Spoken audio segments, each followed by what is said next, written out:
everyone. Welcome. And I'm joined by Dr. Garret Smith. Hi, Dr. Smith. Hello. Thanks for joining us, Dr. Smith. And everyone, I just want to do a quick introduction of Dr. Smith. He is a naturopathic doctor practicing in Arizona, and he's been in the medical field for over 15 years, and prior to that, for a dozen years in the fitness and health industry. And I've asked him on today to help us with healing hormones. And for women and men in our audience, hormones are a huge problem. And I asked Dr. Smith to come on today and kind of give us a peek into why we're having these problems and natural healing approaches for them. So it's going to be a great interview. I'm looking forward to learning a lot. And so thanks, Dr. Smith. I'm happy to be here. Glad I could make it. Me too. So why don't you start by telling us a little bit more of your background information so people can get to know you a bit. Okay, so I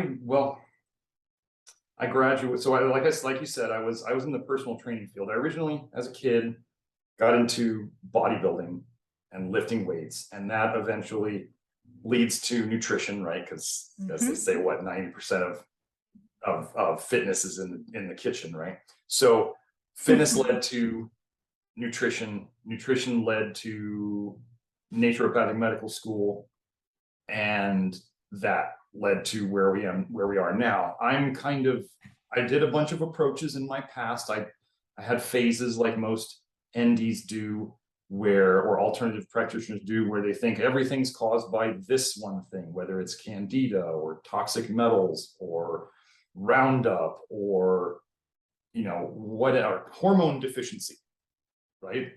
That's out there too. Everybody's like, well, all your problems are caused by a hormone deficiency, and so if you just take hormones, then we can fix it. So I was always looking for what I would consider to be like the skeleton key, if you will, to unlocking what I always felt like there has to be something in common between all of these things. What are we all doing wrong on like some level that is causing us these chronic diseases?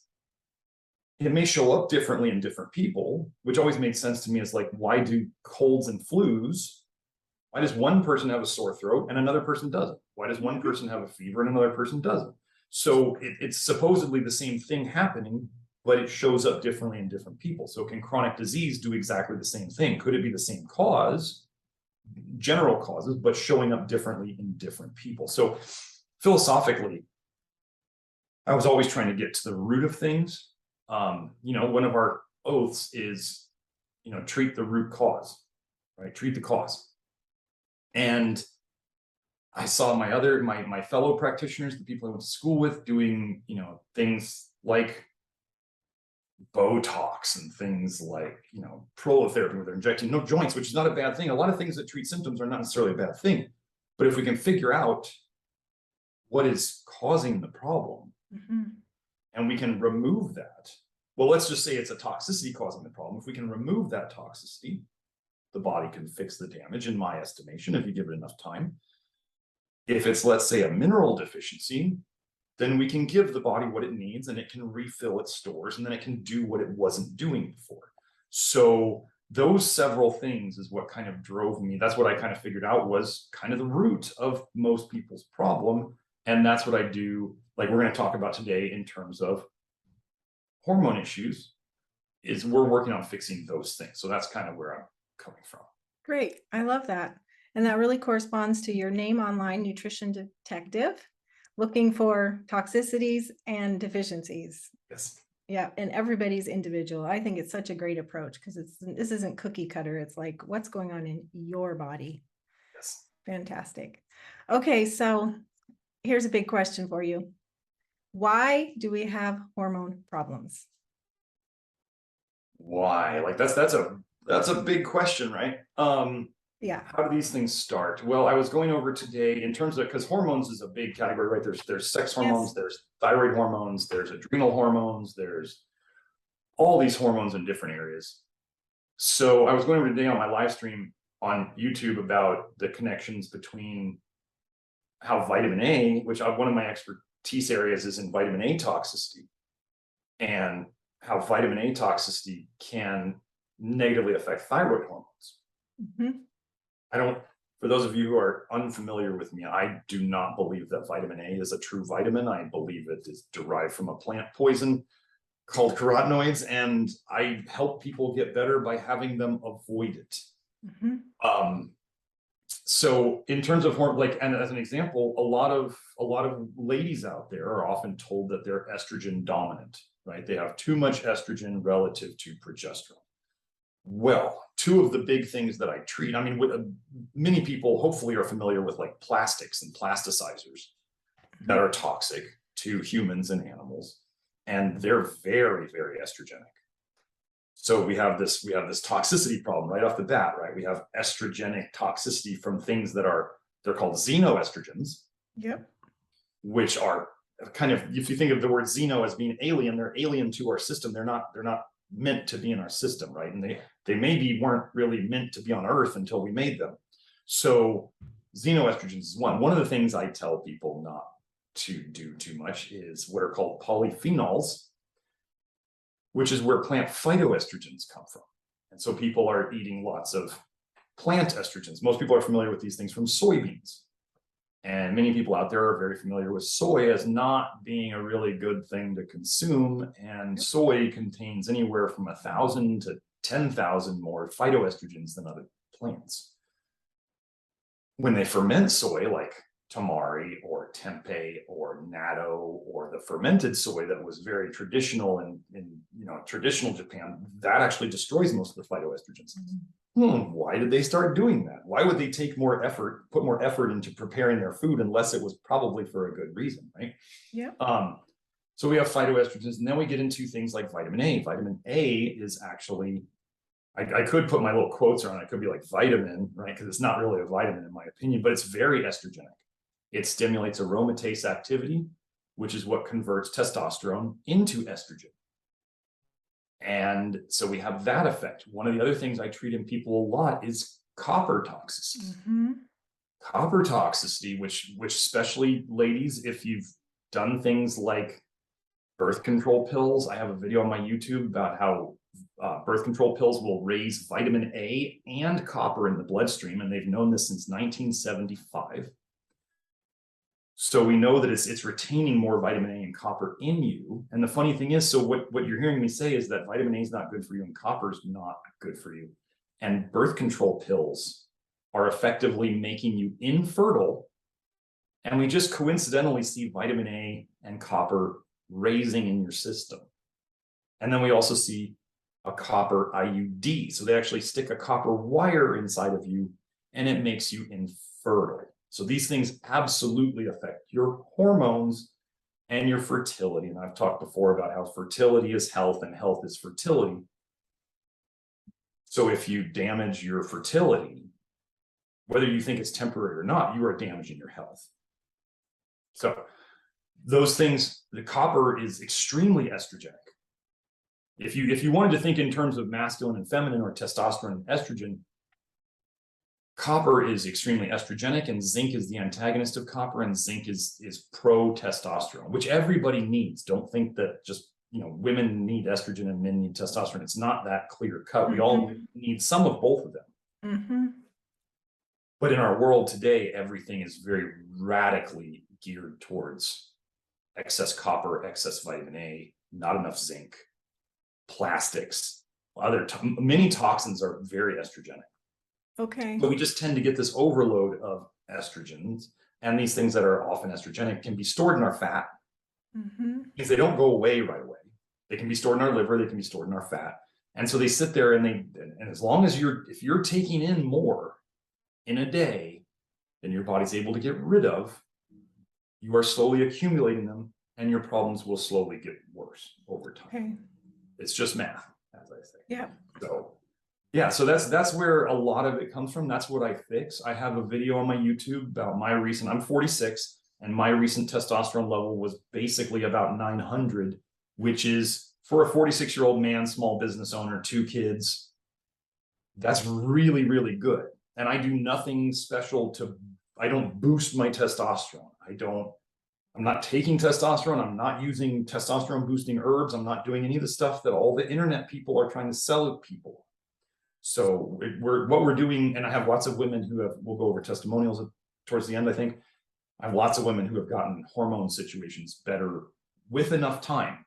This is not a quick fix. This is fixing root causes takes time. It's a marathon, not a sprint. So, but yeah, I think we covered that. I think yeah. So you have toxicities like vitamin A, copper, phytoestrogen or plant phytoestrogens are one way, yes. And so that leads to estrogenic effects in men and women. Yes, typically and so then estrogenic things get effects. out of whack. Yes. So if you either kind of add estrogens to the system, obviously that's estrogenic in some manner. And then if you increase the activity of what's called aromatase, which is the enzyme that can turn testosterone into estrogen, which is one thing that vitamin A has been shown to do in the research, then you're simply taking a hormone that your body wanted there, like testosterone, it made it, and then these toxins, if you will, are turning them into estrogens. Okay. Wow. So then we just have, and then there's the estrogen dominance theory, which is not enough progesterone relative to estrogen. So you're getting a dominant estrogen effect, which is then causing a lot of issues. Things like, I mean, estrogen is a very tissue growth oriented hormone. Estrogen causes tissue growth. This tends to cause fat, more body fat, which is why in general, women have more estrogen than men. This is why I try to say this in the nicest way possible. Women are smoother than men. No, women have more body fat than men. Part of that's for childbirth, childbearing, childbirth, and all that stuff. But women just have more estrogen. Estrogen tends to make more body fat. Estrogen, like the areas, if you start getting estrogen out of control, well, one area of the body, especially in women, that's very controlled by estrogen is the breasts. We have an epidemic of breast cancer. We have an epidemic of excess estrogens. This all seems to start fitting together. I mean, and there's lots of, other sexual organ cancers and tumors like fibrocystic disease. And when you think of tissue growth, especially out of control tissue growth, think estrogen. I mean, it's just something to just automatically go to. Why is there more estrogen? And then as an example, when I say that copper is very estrogenic, when you start looking into cancer research and you see that tumors are higher in copper than the other tissues around them, it starts to fit together. Just estrogen likes to grow tissue. And when people, especially, I mean, men or women, when they get too much estrogen, you can usually see it, they start gaining body fat because estrogen just makes more body fat. Body fat contains aromatase. So then any of the testosterone you're making hits that body fat, it gets turned into estrogen, estrogen makes more body fat, and you get this really vicious cycle. So, and then again, the soils are deficient in things like zinc and molybdenum, which are kind of the antagonists to copper and vitamin A. And so you're not getting in enough of these critical minerals to regulate things, and you're getting too much of these other things. I mean, people don't realize their tap water in their shower is full of copper most times because we have copper water pipes going to and from our water heaters. So you're absorbing that copper. Don't let anybody tell you you're not absorbing that copper from your shower, because I can see it on hair tests. I have people who react to showers. Once they start paying attention, they're like, oh my gosh, I had no idea I felt so bad after my shower, why that was. And now I know it. And I know that they actually are doing some people are avoiding their shower tap water so much because of the copper, because they feel better when they do it, when they avoid it. They're doing like, the old kind of Irish shower with like like with a dish, with a towel, and they're just washing themselves outside the shower with as minimal water as they can. They're even using like reverse osmosis water to do these little bathing episodes, and they feel better doing it. So this copper thing is a really big deal. And then you have other people out there who make supplements and who push supplements saying if you're going to take a zinc supplement, you have to take copper with it. And I'm going, no, you don't. Like every time you add gas to your car, you don't have to add oil. Right? You don't add oil every time we add gas. Do we need both of them? Yes. But we add gas tons of times before we have to change the oil. So it becomes like a really big deal. And then especially for the ladies listening, if you have a chocolate addiction, have copper toxicity, guaranteed. Chocolate is super high in copper, and nobody ever said that people, as an example, people say, but I like chocolate so much. Why would I like it so much if it was bad for me? And I go, drug addicts love drugs, right? They don't take the drugs because they don't like the drugs, right? They take the drugs because of how it makes them feel. Well, lots of other things, coffee, chocolate, all sorts of these things that we use or that we take, we do it because it makes us feel a certain way. That's not necessarily good for us, but yeah, chocolate is huge on the copper front. And I have lots of women come to me, especially who are totally addicted to chocolate. Yeah. And I'm like, we gotta get that down or get that out to get you better. Yeah. And that's why this is not easy. What I do is not easy. Yeah. I never said it was, but I think those are like some of the big things. Okay. So before we start talking about solutions, yes. It takes time. Talk to us about menopause in relation to, there's normal hormones, then we have hormone issues from toxicities, but then there's menopause when our body's hormone production declines. So how does that fit into the picture? Okay. What's your view on menopause? What is my view on menopause? Well, so the thing to remember is that the ovaries are not the only hormone producers in the body. Okay. The uterus makes hormones. The adrenal glands make some sex hormones. We have and body fat makes estrogen. Mm-hmm. I mean, the thing I always thought about was interesting was how they say, we have, how they like neutering is male dogs, right? Spaying is female, neutering is male, right? How they chop off a dog's testicles and the dog lives, right? I mean, the dog doesn't like keel over and die, right? So obviously it still has some testosterone. And I mean, I have a dog. It seems to have a decent amount of muscle, but it has no testicles. So part of me is, with the whole menopause thing, I mean, yes, the ovaries can stop producing, but we're still making hormones. We don't die of like a hormone deficiency immediately, right? Because shouldn't that happen pretty soon if that was the only thing that made hormones? They still run blood tests, we still have hormones.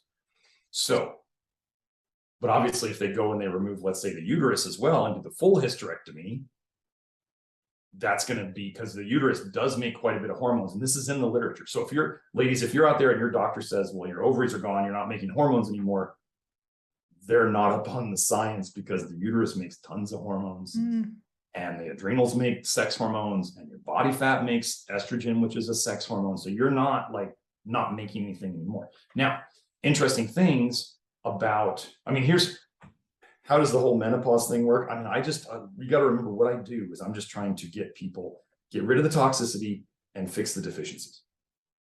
That's what I do. We have had women who were in menopause start cycling again.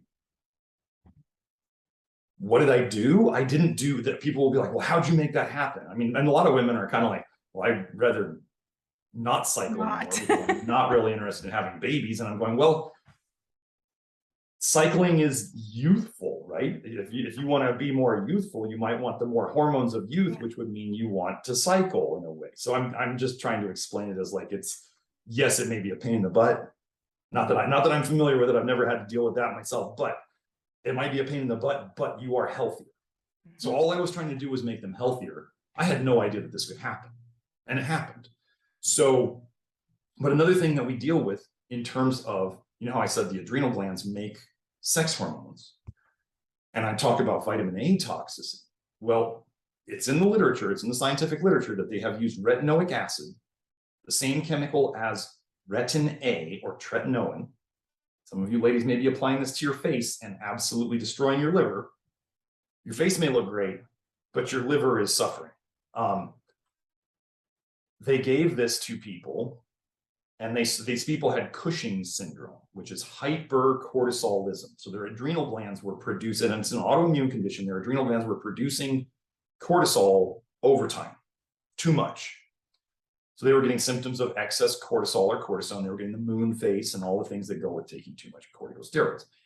Well, they used the retinoic acid, the active form of vitamin A, that when you eat vitamin A in foods, some of it eventually turns into this stuff. they used this to shut down the adrenals to lower the cortisol production. So for those of you out there who are into alternative health and you've learned about adrenal fatigue, I'm telling you that they use active vitamin A in studies to basically induce adrenal fatigue. So imagine if you had hyperadrenals and you then give retinoic acid to drive them back down to more normal, then what happens when you have normal adrenals and then you drive them further down? Wouldn't that be adrenal fatigue, right? So, and what am I having people do? Avoid or reduce or minimize vitamin A. And then we're seeing things like women's cycles starting again. Yeah. And now I have another woman, DEXA scan tested, shown that she was osteoporosis getting worse every year. And then all of a sudden we turned it around. We actually reversed. She was actually building bone. So you're saying you're starting to see evidence of menopause, the supposed menopause symptoms not being so bad or being reversed when you correct nutritional deficiencies. Absolutely. Absolutely. Pregnancy and delivery was never meant to be kind of the hell that it's become for women these days because they're sick. Agreed. As an example. And I have women tell me that the kids they have after they started working with me, pregnancies were easier, deliveries were easier, kids come out healthier than their other kids often. And then we look at menopause, and menopause, like I get women with hot flashes and we get them out of hot flashes. We are not designed to suffer through these things. We have, in a way, created these problems. And now the bad guys want us to normalize it so that we just kind of think that it's normal that life just sucks because they're not going to give us the nutrients we need. I saw a paper. It said that 50% of the soils in China were zinc deficient. 50% of the soils in China. Now, people say, well, China, maybe they assume that China doesn't always tell the truth. Okay, so if they're letting out the data that 50% of the soils are zinc deficient, is it 80%? Is it 90%? Is it 100%? So then you start going, okay, and then what do they want us to do? What's the best source of zinc in food? It's red meat. Is there a concerted effort to get everybody to eat less red meat right now? Yes. Seems like it to me. So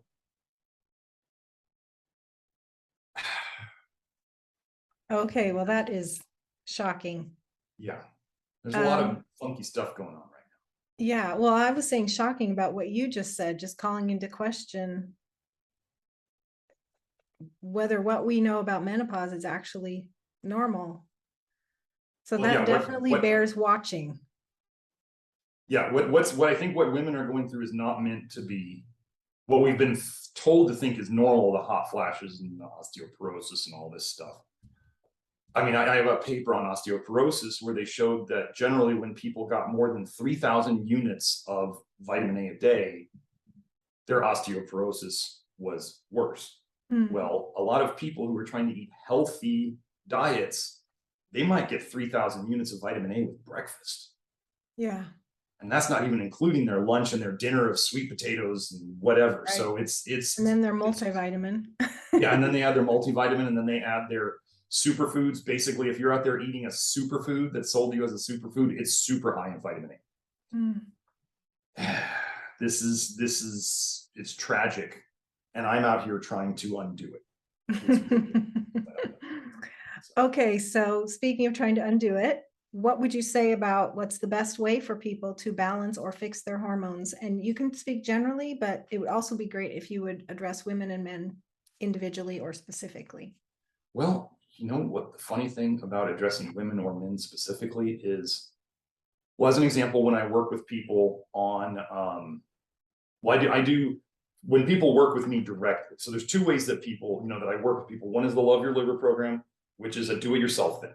That's like my diet and toxin avoidance. And there's some general stuff on there on supplements. And then there's people who work with me directly, which is where we do the blood and the hair testing. so that I can give, and then there's the follow-up, so we can kind of guide people to getting what they need for them. Because some people, like with zinc, some people are amazingly sensitive to zinc and they can hardly take any, or maybe they don't take any at the start. And then some people are on a lot of zinc and they're coming in weekly to my support groups where I'm monitoring, they're giving me feedback and we're talking about it and we're seeing how things are going so we can decide what to do next. So in terms of, I mean, honestly, I don't have different approaches for men and women, because toxins are toxins. There's not like male specific toxins and female specific toxins. Like I do know, like one example that I've heard of, but this is just one. Polyester in your underwear in men will reduce your testosterone and your sperm count. So wear cotton underwear. Basically, but so would I say that that's probably extending to women as well? I mean, why not? If it affects men like this, why would it not affect women too? It might just be, you know, the amount of skin touching it might be more for men than women. That might be a difference, and that's why they see it. So, but in terms of like, let's say the major minerals that I work on with people, with magnesium and zinc and selenium and molybdenum, the only thing that changes on those, other than, well, the only thing that changes, like there's their reaction, there's what their tests say, there's their body weight as a guiding thing, there's their history of how they've reacted to these things. And these are all the things that I take into account as I work with somebody to make the approach fit them. And somebody might be like, well, you said zinc was pro-testosterone, why are you going to give it to women? Well, I have a lot of women coming in with too much estrogen. And do I test hormones? No, we can just look at symptoms for the most part. Hormone testing, as many of the people out there will know, is very, very expensive. You know, you get a couple tests and you're up into hundreds of dollars of testing.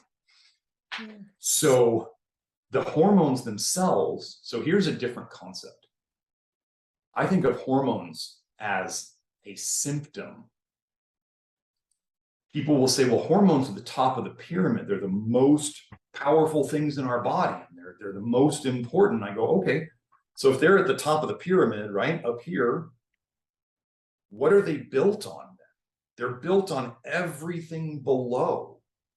So if you're talking about toxins at the bottom, and then you got minerals above that, and then you got, let's say, I don't know, protein above that, protein and other macros above that, and you're just going, you know, exercise. Okay, exercise is going to affect your hormones. But if hormones are the top of the pyramid, they're built on everything below it. And if I'm right, then that would explain my good testosterone now, because what I'm working on is everything below it, and I'm not having to take testosterone. And just so people understand, I used to give testosterone replacement therapy in my practice. I used to have quite a few men in my practice where I was doing testosterone therapy, and I was very good at it. I learned about testosterone just like I learned all about nutrition later. I just decided at some point, philosophically, in my heart, I said, I'm not treating the cause. I want to treat the cause. And at some point I decided that I needed to, I didn't want to give hormones at the same time as I was giving nutrition, because it seemed like I was going, well, what's fixing what and how do I tell? As an example, let me give it. So some of the ladies out there who have done hormones will relate to this, because this is mainly what I noticed in guys, but this would absolutely extend to women. So you go to the doctor and they say, okay, we tested you, we looked at your symptoms, we tested you, you need X amount of estrogens, you know, the E1, E2, E3, whatever they're doing, you need so much progesterone, and maybe we'll add a little testosterone to the mix, and they start using it. And they get a honeymoon phase, and they feel great. Sometimes they feel worse. Sometimes they feel, most of the time they feel great. And they go, this is great, I got my libido back, and everything's working better, and all this stuff. Okay. And they keep using it. Right? And maybe they're going into the doctor and the doctor's saying, well, your labs are good, or let's raise you here, or let's lower you here, or whatever. And they're just trying to maintain what I would consider the symptoms, right? They're treating symptoms. People are going in there saying, I have these symptoms, doc, and they test them and they say, okay, here's your medicine to treat your symptoms, even if they're bioidentical, which is bioidentical is better. Don't get me wrong. Nobody wants those like horse piss hormones, which is Premarin, right? And all the other synthetic garbage that they just make so they can get a patent on it. They don't care about what it does to you long term. They just want a patent. So they're giving this, and so it covers up the symptoms. So let's say there was a toxicity problem that was a cause of these low hormones, or let's say there's a nutrient problem, like a mineral problem, that's a part of the cause of this hormone problem. What happens over time if somebody doesn't figure out what the root cause of the problem is? Like, let's say somebody has a zinc deficiency in their diet. Over time, if they don't know that that's there, it's likely that that problem is just going to slowly get worse and worse and worse and worse. What happens over time with this in terms of the real world with the doctor says, oh, well, the person's saying my symptoms are coming back, doc. And the doctor's going, oh yeah, your hormones are maybe dropping a little bit. Let's give you some more. And the person, but they're not addressing the zinc. And so the person maybe feels a little better, but they never feel as good as they did the first honeymoon phase. And they just keep running this same routine where, you know, they maybe go in and they get a little bit adjusted. Like with guys, you give them testosterone, you take them up fairly high in the normal range. And the guy comes in and he's like, hey, doc, I feel good, but I'm not functioning as well as I was down there, if you know what I mean. I mean, could we bump it up and, you know, whatever. And the doctor will keep raising it until they get right to the edge of the okay range, or maybe a little bit above it. And the doctor says, like, look, I can't take you up anymore. We're getting into like taking steroids range. That's not good for their license to be caught raising guys above the normal range. They're in danger there. So they say, look, I don't know why you don't feel as good as you did before, but I can't give you anymore. And so this is a common thing because the body adapts. The external hormones are not the same as the internal hormones. Your body's not in control of them. So over time, their zinc has been going down. Let's say their selenium's been going down. Their molybdenum's been going down. Maybe they've been getting some magnesium, probably doing pills, which are not as effective as topical. Maybe that's going down. Doesn't really matter what's going down. They're not addressing it. And maybe they're just, you know, eating fast food all the time, eating tons of garbage, soybean oil and seed oils, and eating it out of styrofoam and plastics. And they're doing the same stuff because they got the easy way out. They got the hormones, which made them feel good. And then all of a sudden, let's say a lot of these people at some point, they start getting into natural medicine. They go, I want to get off my hormones. And then they try to get off of them. And they come off of them and they're like, oh my gosh, I'm worse than when I started. Mm-hmm. Now they're wondering why. And I'm going, I know why. You got more toxic and more deficient while you put that giant hormone Band-Aid on to cover it up, which is, you know, there's nothing wrong with symptom relief. But you have to, like, I understand that underneath it, whatever was driving the symptom either has to be resolved or it's very likely going to just fester and worsen over time. So that is what really drives me. And then the difference between men and women, I mean, like I said, toxins are toxins and minerals are minerals, and we're just trying to get people less toxic and more mineral replete, as we might say. So yeah, it's all the same in a way. It's all the same, but it's same but different, as they say. Yeah, and it sounds simple, but it also takes time. It is, yes, simple but not easy. But not easy. Yeah, great. That was a wonderful answer. You kind of got into one of my other questions. Did you want to add anything else about the problems with supplementing hormones, even bioidentical? Was there anything you'd add there? There is. So for people who are doing kind of, I think, the higher doses of progesterone, you can go, I would highly suggest you go and you Google progesterone toxicity, because we do store hormones in our fat, and progesterone toxicity is a very legit thing. And some of the doctors out there are giving the common bigger dose of progesterone. I think it's 200 milligrams, if I recall correctly. I'm just not in that world. I think that's common.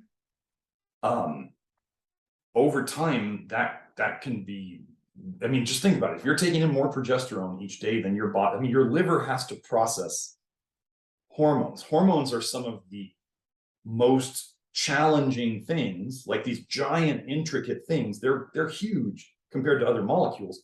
Your liver has to deal with these. It makes more work for your liver. So if you're taking anything in more than your liver can get rid of, you're going to start accumulating it.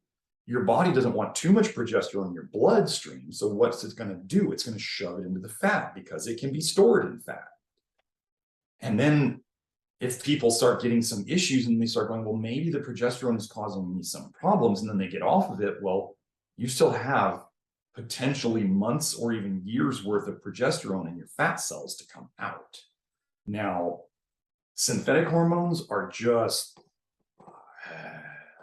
those are just scary. Those are just really just, I did a survey on my Twitter where I was asking women, did birth control pills, like after you were done with birth control pills, was your health, like, I don't remember exactly how I worded it, but never the same after that.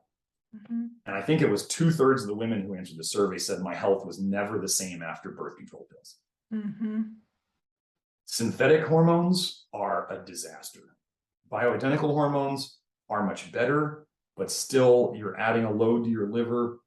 The more load you add to your liver over time, the more potential liver injury you cause, the slower your liver runs, which means you clear even less hormones, which means it becomes easier to accumulate them and then put them places. The thing that scares me the most, honestly, is those pellets or those tubes they put in people where it's like the time release hormones. Those I thought about when I was getting into hormones, I thought about doing that. And then I just thought, what if I give somebody the wrong dose or they react badly to them? I was asking like the people who were going to teach me how to do this. I was like, what do you do? Like if they're having a bad reaction, what do you do? And they're like, well, there's not really much you can do except they could go get them surgically removed, but they have to kind of go and fish around for them. And I was like, oh my God, no way am I doing that. That freaked me out. I just, So could you issues of like, could you just clarify, since you were just talking about the liver?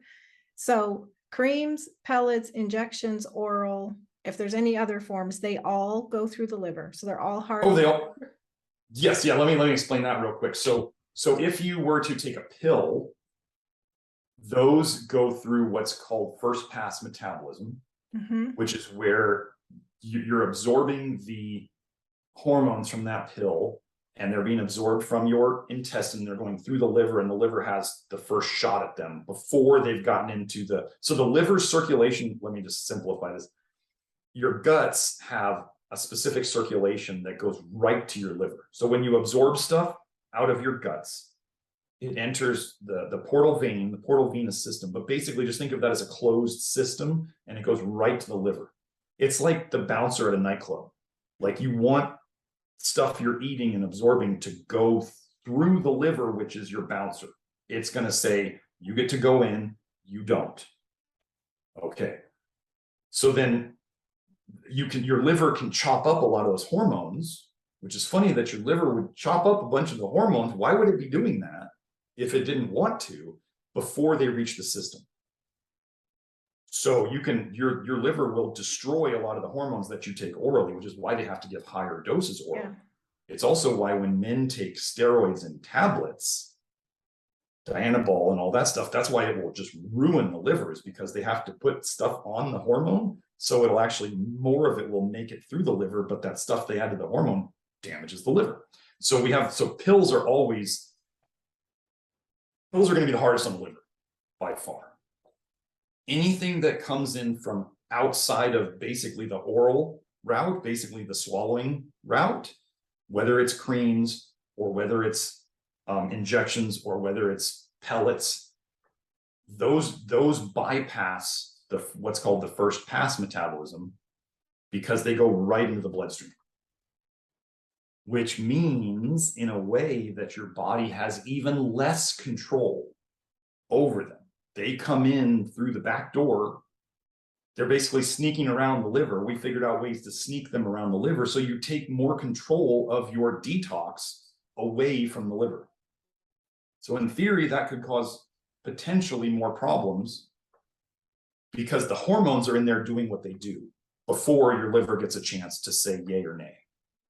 So, but yeah, I mean, all of it is a load on your liver. When you're out, if you're out there taking, 5, 10, 20, 30, 50 pills a day, plus hormones, your liver has to deal with all of that, plus whatever toxicity you're putting in, plus it has to deal with it in terms of a nutrient deficiency that you may or may not know you have.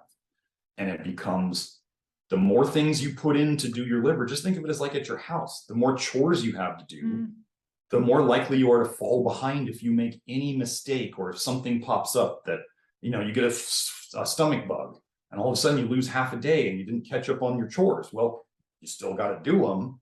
It's just harder now and it's more work. And then if you keep falling behind, you keep falling behind. And what that means in your body is if you don't detox stuff, you build up stuff in your blood, or your body shoves it into your tissues and stores it to have to deal with it later while it damages the very tissues it's sitting in. Yeah. Okay. So it's all load for the liver, oral, direct high load. Okay. And everything we take in is a load for the liver. That's why we want to make sure we're not adding things we don't need. And we're getting in we're trying to only take in the things we do need. Just one quick example of that, like when people take B vitamins, I have them do them one at a time and to test them to see it. The B complex is like a nonsensical fantasy thing that you have to take in all the B vitamins at the same time, because no food has the magical B complex numbers in it. And some foods don't have hardly any of one of the B vitamins. And so it doesn't have really the B complex in it. It's just the B complex is like something that was made up, honestly.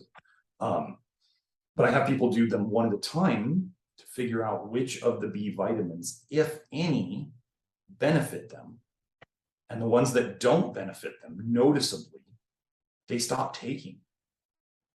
Because otherwise it's just a load for the liver that is not obviously showing benefit.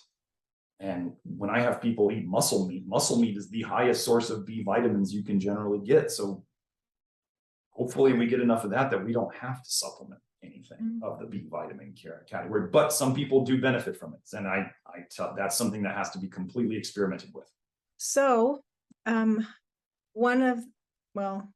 tend to have problems not only with menopause, but heading into menopause. So is there anything you'd add there, or is that's just because we're not normal anymore, we're below normal from toxins and deficiencies?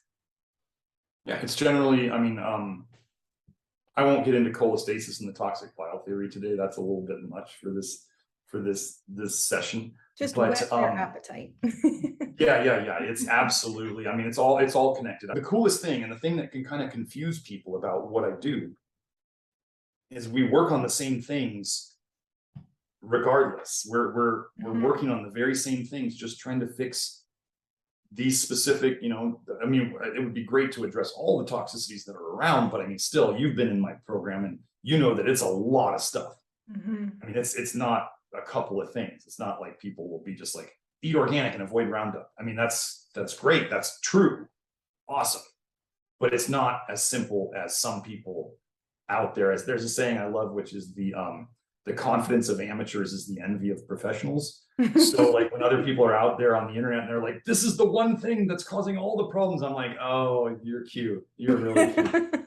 Totally. Yeah. So it's a lot of things. Some people might think there's a concerted effort to make people unhealthy, to make people sick, to make people infertile. And if there is, those concerted efforts would be affecting both men and women. And so then our efforts would be the same for men and women. Yeah. So we just use, it's kind of like, okay, so we were talking about cars earlier. Like pretty much all the cars on the road, except for those weird electric ones, all the cars on the road, like gasoline cars, they work the same, right? So if somebody learns how to fix a car, in general, they learn how to fix like maybe a big diesel truck, and they learn how to fix, a little kind of economy car. Once they know the concepts and the principles, And if they have the right parts, then they can fix just about any engine out there. Are they going to use different techniques to get the parts out of the car and put them back in? Are they going to use different fluids? Are they going to use different things? Are they going to do different, slightly different things? Like, right, they might use a different type of oil for car A versus car B.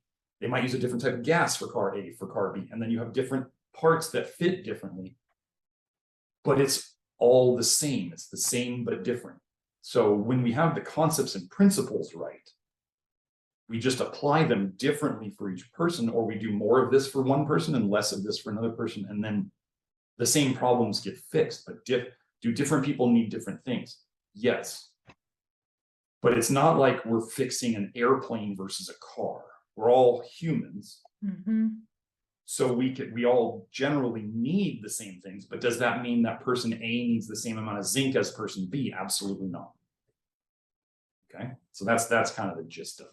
Yeah. Okay, and I like another thing you've said elsewhere about how it's for a single person, you know, at one point in time they're at this stage and they need these things, and the next point in time, like, we're changing and it's a process. So we also have to be a detective about, okay, what do I need today that I didn't need last week?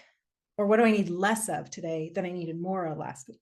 That can, yeah. So as we work on it, yeah, we can see certain people at the start as let's say if they're working with me and I'm kind of feeling out where they are, we might see them at certain points, their needs actually go up as we're testing, and we're seeing their bodies just basically, it takes a while for, you know, we only test about once every 4 to 6 months. So in that time, things can change, and all of a sudden their body starts going, whoa, it's like, I loved the zinc. I used it all up. You know, it'd be like somebody brought you something that you really love to eat, and they're like planning on it lasting you a month, and you're like, well, I ate it all in 2 days. It's like the body can do that with minerals that it really needs that we didn't know. We don't get to see. The only way you can know what is really in the body or in the liver is to do a biopsy and take a chunk of them out and analyze it and hope you got an area that is representative of the whole thing. Well, nobody's going to do that. That's not what we're going to do. But so then we have to wait and see, like, let's say they used up all that zinc you gave them. I've seen this happen. I start giving people zinc. They weren't taking zinc before, and they're feeling better on the zinc and they're doing better. But then we run their test again and they're actually lower in zinc than when we started. And then what do we do then? We just go, okay, you were doing well on the zinc, right? You're feeling better, and your body loved it, and it just used it all up faster than we were putting it in. So we just bump up their dose, and then they feel even better. And then over time, as they get saturated, as we refill all of these deficiencies, then they start needing less. And that's the way, in my opinion, things should be. A lot of people need tons of potassium in the early days. And as we get the poisons out, the toxins out that deplete potassium, vitamin A, copper, old vitamin D supplements that they may have been taking, which is shown in the research to deplete potassium. As we get those out, they start needing less potassium, and they feel better all the time. So it's very much, to work in my world, people have to take responsibility and actually watch how they're feeling and take actions based on that, which I like to think I explain pretty well in the program. And definitely when I do my follow-ups with people, they tell me how they feel, and I say, here, let's try this and let's see how that works. And then we reassess when we need to. So yeah, it's a process. But that's why what I'd hate to have people do is, like, let's say somebody starts out taking zinc and they actually don't get enough. It's helping them, but then they don't retest. And so now all of a sudden, in a way, they're a little more zinc deficient than they began, but then they go run to another practitioner because they're like, wait, now I have this new problem. I'm going to run over here and try this guy or this lady. And they don't deal with, like, one practitioner may have helped one thing, but gave them another problem. And then the next practitioner may have helped one thing, but gave them another problem. And their whole progression is like these little jumps, but it's like going downhill. And this is what a lot of people have with our alternative practitioners. They just they get like a new problem from each one of them. It's terrible. Okay, so let's talk now about if somebody has been on supplemental hormones, and let's just, unless there's a difference, let's just say they're bioidentical. Yeah, it doesn't matter. Okay, and so they're through the honeymoon phase and now they're starting to feel worse, or they're just, or they're fine, but you know, they're hearing what you're saying and saying, oh, I'd really like to fix the root cause. So how can you get off the hormones without, you know, tanking, or how do Right. you do it the right way? Well, if we're talking about sex hormones here, we're talking, because I'm not going to get into thyroid hormone or Okay. any of that stuff right now. That's a whole nother category. But so if somebody was on, like, I have people who come to me, and this is I am a doctor, but if you are not under my care, I am not your doctor. So anything Yes. you're here, don't come back to me and say, Dr. Smith told me to do this, because I'm not telling you listening to do any of this. This is what I would consider doing with an active client of mine who is coming to follow-ups and is listening to what I say. Okay. Generally with hormones, if you don't want to have a big crash, you're going to wean. Now, weaning is done at an individual's rate. You know, they determine it. I never tell anybody how fast they have to wean off of something. But one of the first questions I always ask people is, first of all, did the hormones change how you felt? Mm-hmm. And honestly, you would be surprised at how many people are like, they didn't do anything for me. Mm-hmm. And I go, well, then you should be able to just stop, right? They didn't do anything for you. It'd be like if somebody drank a bunch of coffee and they're like, I never felt anything. And you go, well, you could stop your coffee habit right now. And they go, yeah, I could. I did, right? So it's not a big deal. If somebody doesn't feel anything from it, if they're like, no, I feel the same as when I started them, then just stopping them should not be difficult. Or if some people were saying like, no, I just felt bad stuff since I started on them, well then, yeah, stop them and the bad stuff should go away. For people who are on other hormones, I mean, usually when I'm working with somebody, I might have them, if they're doing a test run, they might drop by half the dose. See, we give it a week or two, see how things change. And then after a week or two, they might determine whether they want to drop further. But yeah, that first question of did you actually feel anything when you got on is huge. And for people who are like, they say, oh my gosh, the hormones helped me so much. Like I had a woman using, I think it was estriol for some vaginal atrophy and a lack of lubrication. And she was like, I'm not quitting this. And I was saying, I didn't tell you to quit. I don't do that to people. People usually come to me and they say, I really don't want to take this, but I still feel like I need to because of symptom X and B and, you know, whatever. So I say, well, I'm not here to, I joke about it. It's like, it's a crutch, right? But I'm not saying that it's a bad thing. Like people can use all sorts of crutches. Like if somebody's taking a blood pressure med so that they don't burst a blood vessel in their head. Well, is it a symptom fixer? Yes. Is it a crutch? Yes. Are we going to yank the blood pressure medication away from them so that they get a stroke? No, that would be stupid. So with the hormones, really what we do with what I would do, like with, let's say with that woman with the estriol, is we just start doing what we do. And over time, I might say, well, would you feel comfortable with trying less? And they're the way I am with my clients, the client is just either like, sure, yeah, I'll try less. Or maybe they'll say, I already tried less. Mm-hmm. And they might say, yeah, I wasn't quite ready for it. I wasn't there yet. Or yeah, it was fine. I went to a lower dose and everything was fine. So that's kind of how, I mean, honestly, if somebody was on synthetic hormones, like pharmaceutical hormones, I would first move them to bioidenticals. Yeah. So see, like people might tend to think I'm like black and white. It's like no hormones or hormones. And no, it's like I tell people who are quitting, if somebody was talking to me about quitting smoking, I'd say first get off the Circle K cigarettes, like get on the organic cigarettes. Like first just take out the toxins in your cigarettes and get less toxic tobacco. And then we can start working on it, because then at least we've taken out all those nasty chemicals that they've added to it to keep you addicted, right? So we've removed a lot of addictions, then we're going to make it easier to quit. So I don't know why more practitioners don't think in the way I do. I don't get it. But we just wean people off as they feel comfortable. Like with thyroid hormone, I'll go into that real quick. Like I tell people, like, you don't change your thyroid hormone until you start getting hyperthyroid symptoms. Because think about it. So if somebody comes to me and they're medicated on thyroid hormone and they've started managing their thyroid symptoms and they feel better, and then we start doing our, so think about it, their thyroid production was low, and then they took thyroid hormones and it brought them up to here, right?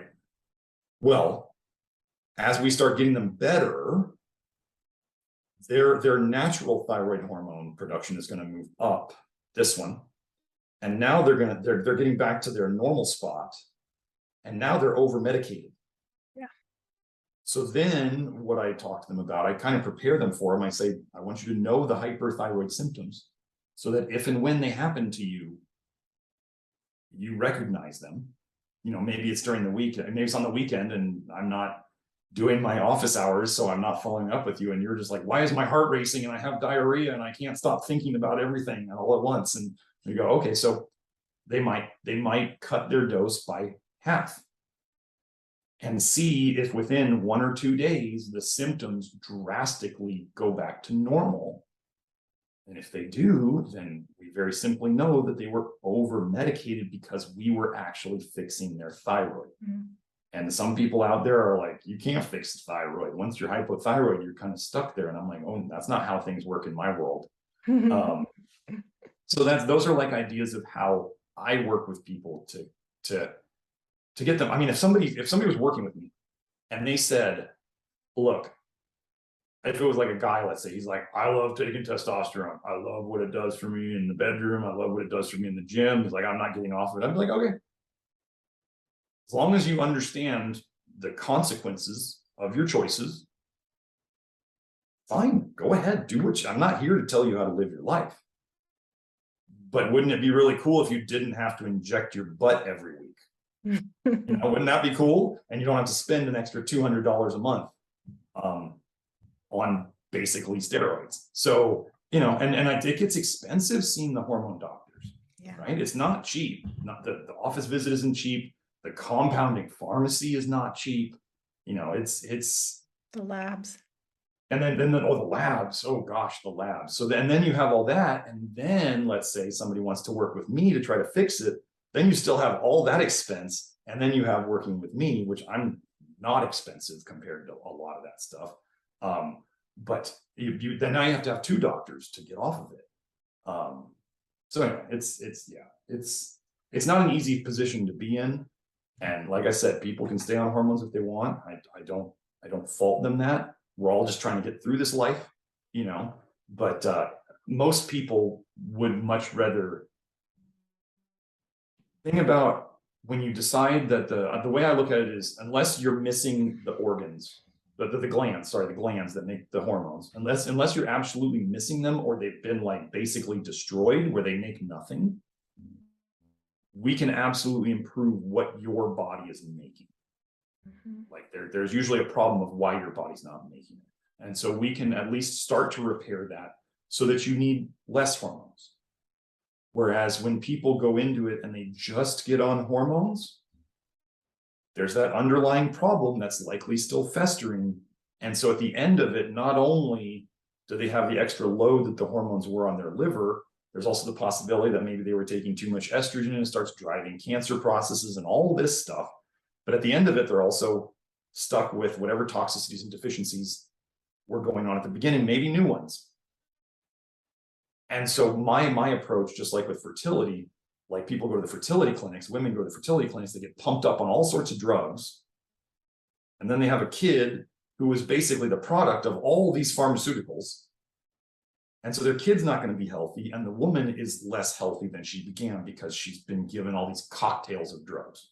Whereas when women work with me with fertility, I'm making them healthier, and then they get pregnant, and then they have a healthier baby than often their other kids. So you can end up with the same outcome. You can end up with a baby, but one of them is a healthier situation by nature, and one of them is a not healthy, less healthy situation by nature. I'm not faulting anybody for the choices they made in the past. I made stupid choices in my past. I did testosterone on myself for 6 months or a year. Yeah, I did not like what it ended up with me after when I was done with it. That was part of the reason I quit doing it, because I was like, I can't give guys this. I didn't come out. I came out of it bigger muscle wise, but fatter too. And I was definitely more irritable because my liver wasn't happy. In Chinese medicine, the liver is the seat of anger and frustration. This is why they talk about roid rage, is because the more damaged your liver gets, the less patience and the more irritable and the more angry a person tends to become. So especially men. Women may become women would tend to go more towards the weepy, the depressed, the anxious. Yeah. It kind of amplifies which direction the different sexes typically go in. It just amplifies. So yeah, so that's kind of. Wow. Really great info. Thank you. It's perfect timing for you to share your testosterone testimony. Oh, I mean, I have my test was I have do you want me to show the video or pull up the labs or? Well, I can link to the video. I was just hoping you would just share a quick, like, it was this, you did hormone therapy, then you did this, then you kind of. Oh yeah, that's on the video. I'm going to go from memory. Okay. Sure. On the numbers, this was about 10 years ago. I think it was 2012 exactly. My testosterone was 600. So this was only one kid deep. I think I was about 600, and then I got on testosterone, and I think I raised it a little too high, a little out of the normal range. I think I was at like 1200 or 1300. So I know what, as they say, being on steroids feels like, because I was outside of the high range of normal. And then my more recent testosterone lab, I was at like 893 and a half. So 10 years on, after doing, people will say, oh, well, taking testosterone could potentially damage your production for good. Well, I'm higher than that. I'm more muscular than I was in college. I have lower body fat than I've had probably since late teens, early 20s. So everything in my system is running better than it used to. And so, yeah, so 600, 600 was still pretty good. It's better than most guys have, which is sad. Most guys should be where I am on a regular basis. If everything was healthy, they keep watching, if you've read, testosterone levels in men just keep going down, and they expect them to go down by, the expected is to go down by 1% per year. That's like the expected decline in male testosterone these days.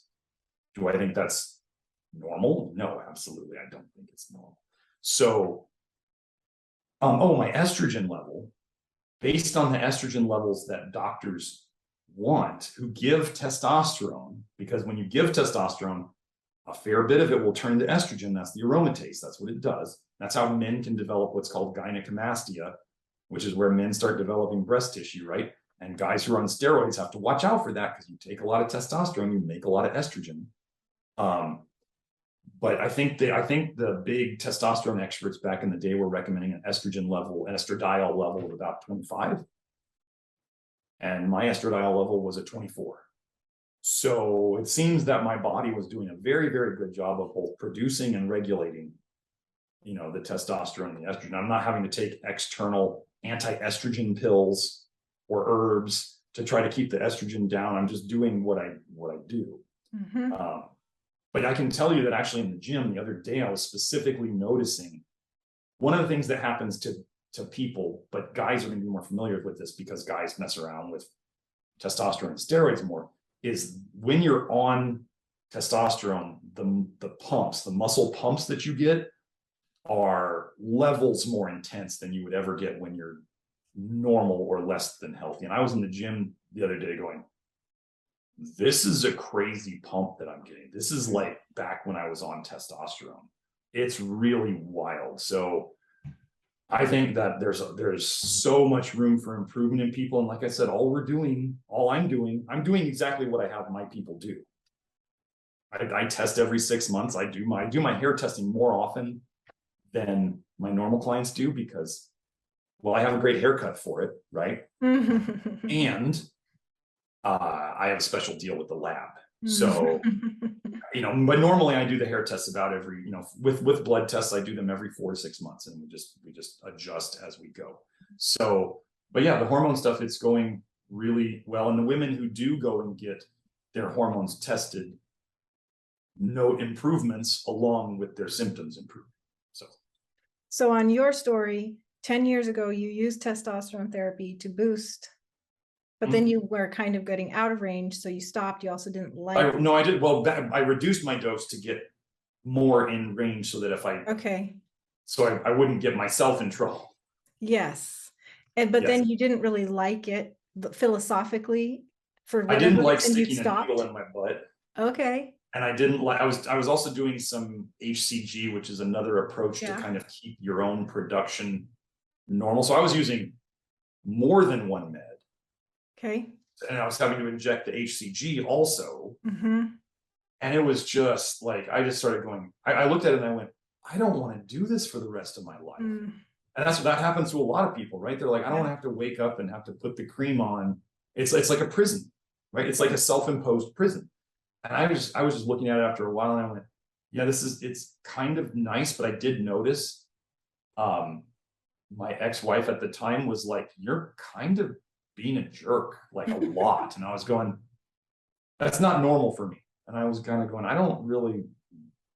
that's not the way I want to be. And I noticed I was a little more short, or maybe quite a bit more short with my daughter. And so I just started going, this is not the way that I want to be. And now the amazing thing is when I'm doing it this way, I have an amazing amount of patience, and everything's better in terms of frustration and anger and irritability. Everything's better because my liver's healthier, and then my body's doing what it chooses to do rather than being forced into something. So yeah, it's a totally different situation. Okay, great. So you've essentially done your own program for all these years, and now you have quite healthy testosterone levels without supplementation. Yes, without supplementing testosterone. Yes, I do take a couple of supplements, and we can talk about without that. Hormone supplementation. Without hormones, yes. Good clarification. Right. So that's great. So do you mind sharing with us a testimonial of a woman you've worked with who has had hormone issues resolved? See, let me find it. Okay. I had a couple pulled up. Yeah, a couple is fine. So a lot of times with my clients who are working with me, I don't do a lot of hormone tests because, like I kind of mentioned, hormone tests don't change what I do. Right? They're showing me symptoms of hormones being out of balance. So let's see. Here's one. I just sent in my hair sample to be analyzed, so I have yet to work one-on-one with Dr. Smith, but I've been independently doing his vitamin A detox program, which we now call the Love Your Liver program, for a little over 2 months, and have seen some interesting changes in that time. Mind you, I've been on a decade-long healing journey, and I've tried every diet, every modality you can name.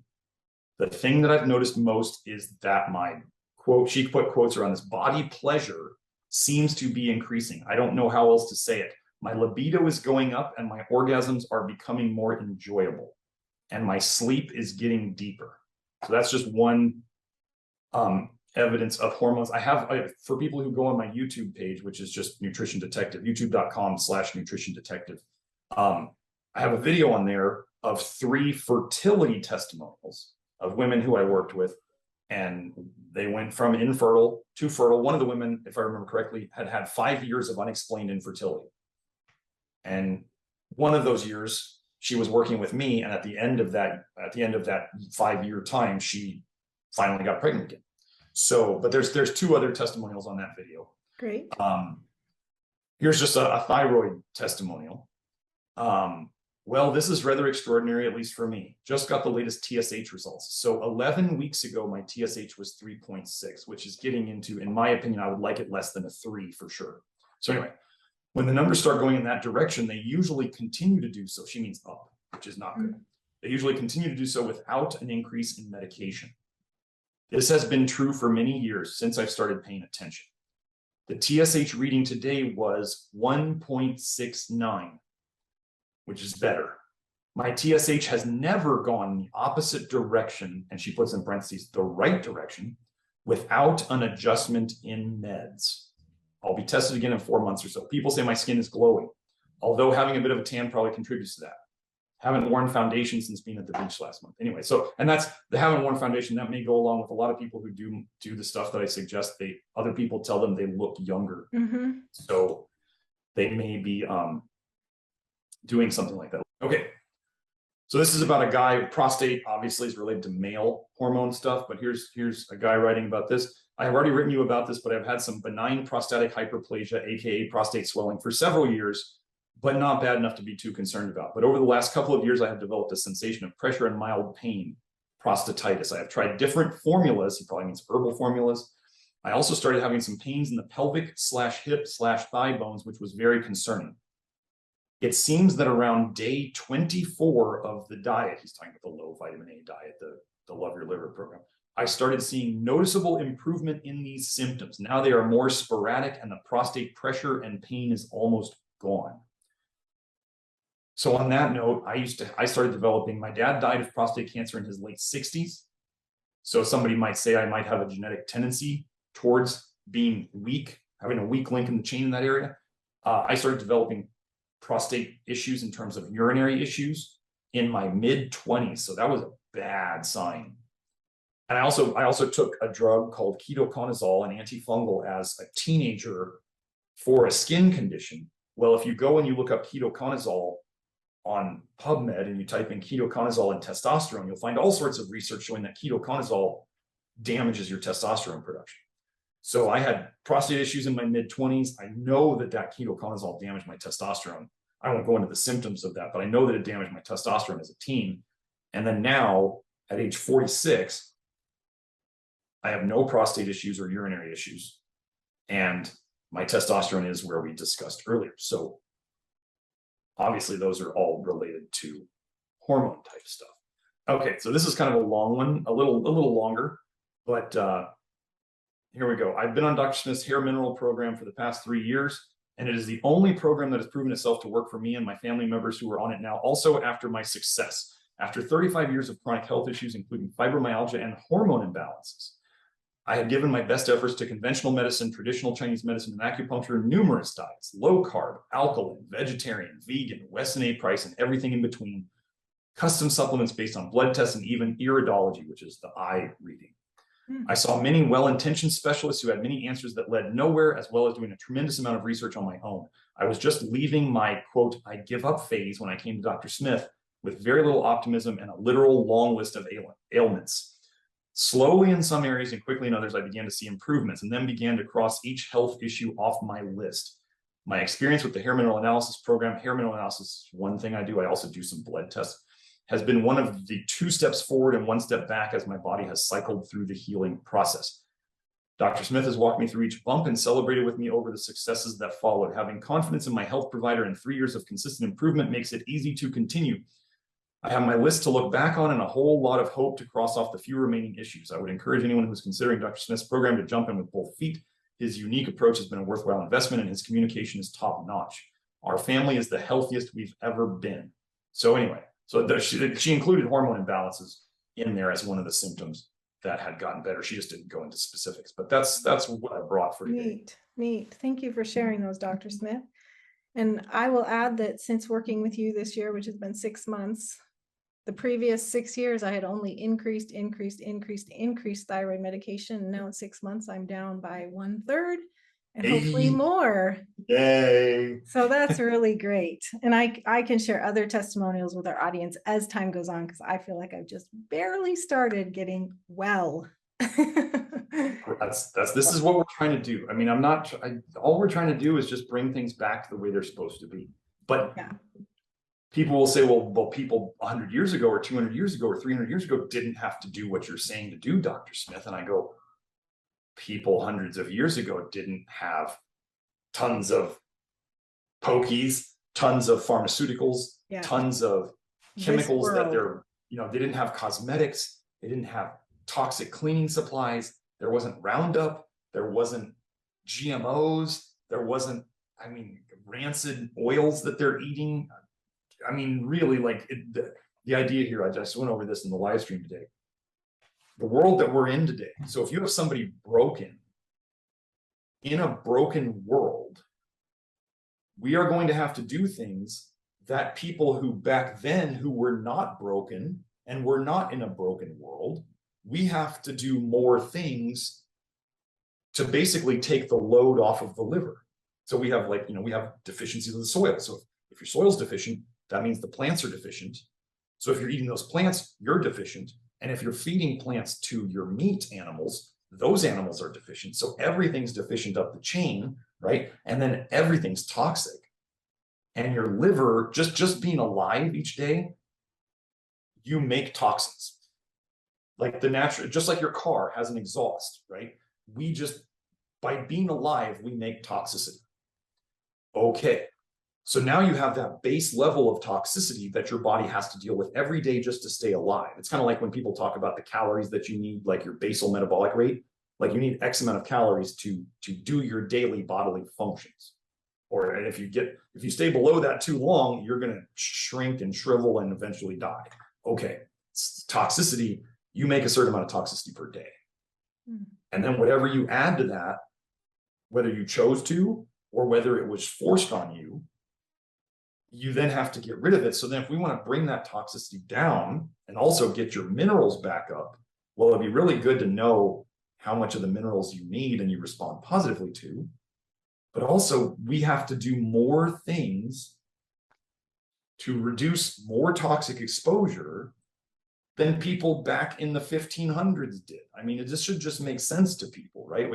But people seem to be like, well, but they didn't used to have to do this. And I go, they're not living in this world today. And, it'd be just like somebody who broke their ankle can't go jog.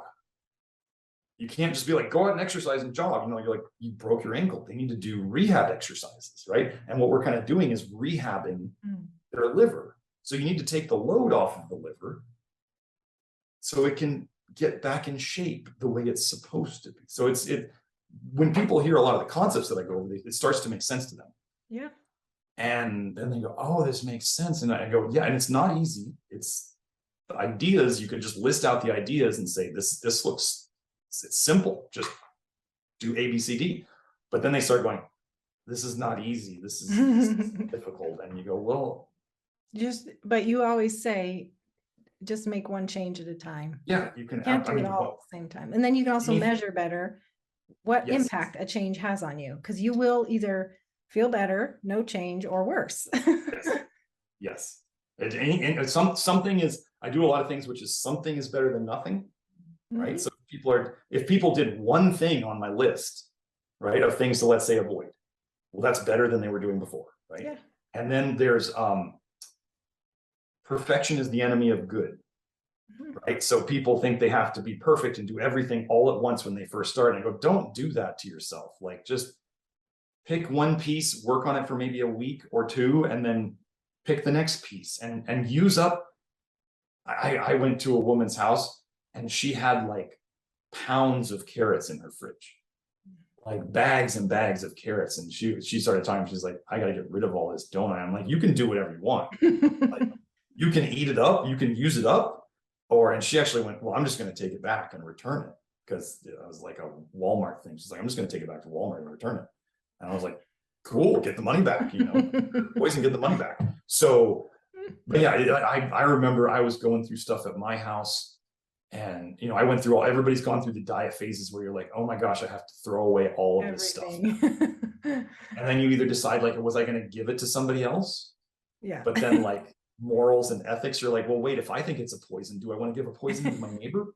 I don't know. So, it's tough, but I tell people, like, you can use up what you have, like, work on the other things, like use up what you have. You spent good money on it, as long as it's not a vitamin D supplement or a vitamin A supplement. Those just throw away.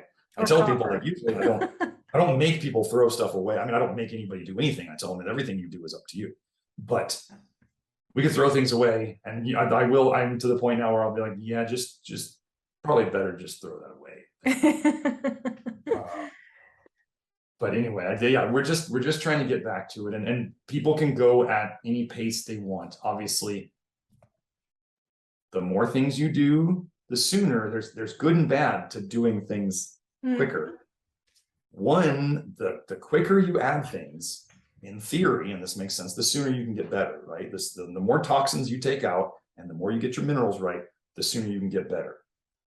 But the reality of this process is when people are coming to me, usually they have decades worth of toxicity in them. It's another saying I have is it's a poison on the way in and it's a poison on the way out. You cannot yank these poisons out too quick or you are going to feel like hot garbage, because it's been these toxins floating around in your system that is what made you feel bad in the first place. And you've stored a lot of them. And so if all of a sudden you start doing things to yank them all out, they're out to play now. They're out in your system. And we have to, this is a big thing. You've seen me, Wardy, on the network and talking to people in my office hours where I'm just constantly going, slow down, like chill out, stop pushing so hard. It's kind of like if you think of people like overtraining with exercise. Can you exercise yourself into damaging yourself? Absolutely. Can you detox yourself into feeling like absolute dog poop? Yeah, you absolutely can. So a lot of times I'm sitting there trying to pull the emergency brake on people and be like, chill out, go slower, because it's too much for you right now. And that's showing in your symptoms. And I explain it over and over again in the program. And still people are sick and tired of being sick and tired. Yeah. And they feel like I gave them a way out. And so they slam the pedal to the metal and they just want to get it done. And everybody always thinks they can handle the detox. And I go, okay. I say, okay, come back to me when you're done. And then they start going, can you make it stop? And I go, yeah, stop doing all the things I told you not to overdo. Anyway, but it's a process. If people don't listen to their body, it's going to be a bad time, and if they don't listen to me and all the things I tell them, it's going to be a bad time. And it's just, they're here because of the toxicity, and getting the toxicity out is a rough process. Yeah. If they don't listen, if they do it right, we can make it fairly smooth, but it's still not always going to be nice. Nothing good ever came easy, as they say, right? That's right. That's right. Well, thank you, Dr. Smith. So I'm sure people listening will want to know how to work with you. I will include links to Dr. Smith's YouTube channel, to his website. He does consultations. He also has his Love Your Liver program, which is the DIY version, which I highly recommend for all the specifics, because we can't possibly get into specifics, even to like what forms of things Dr. Smith recommends, because not all zinc is the same, not all potassium's the same, not all magnesium's the same, etc. But what would you add to that list of how people can work with you? Oh, it's just the main things. If you're looking for me around the internet, just look for Nutrition Detective. You'll generally find me. Twitter, Facebook, Instagram, YouTube is Nutrition Detective too. The do it. So for people who work with me where they do the blood test, and the blood test is like 4 tests. Like, so people are used to going to your doctor and getting 40 tests or whatever. And I do 4. And we do the hair test. And then there's the consultation and the support. Well, that's at nutritiondetective.com. That's where you can find that under the consultation link. And people who work with me directly who work with me on the consultation stuff, they get access to the Love Your Liver program, the do-it-yourself program, because that's all the dietary stuff and the toxin avoidance that I need everybody to do, right? For people who maybe aren't ready to work with me or just want to do it on their own, that's the Love Your Liver program. That's members.nutritiondetective.com. And that's where they can go if they just want to do that. Those are the two. And then on the nutritiondetective.com, I do make a couple of supplements. Those are when people are wondering what supplements was I taking when I'm talking about the testosterone stuff and the other stuff that I use with my clients. I do use more supplements than are on my website. I only have 2 things so far, but we got the lactoferrin and the keystone minerals. Those are a big part for a lot of people. We're working on more stuff as we speak. But yeah, so those are the 3 things that I mainly do right now. Well, thank you so much, Dr. Smith. We appreciate your time and your care and your wisdom. And I hope everybody listening has gotten a lot out of it. I sure have.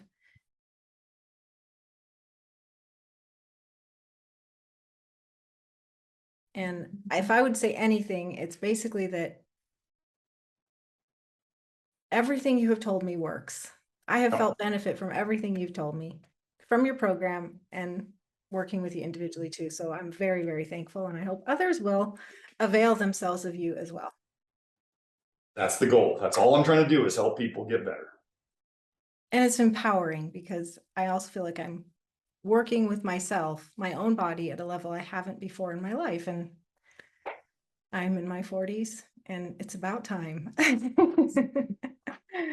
So thank you and God bless you. And everyone just be sure to check out the transcript and links for more information. You can take this as far as you want it, and I'll be praying for you all too. Awesome. Thank you. Bye-bye. You're very welcome. Bye.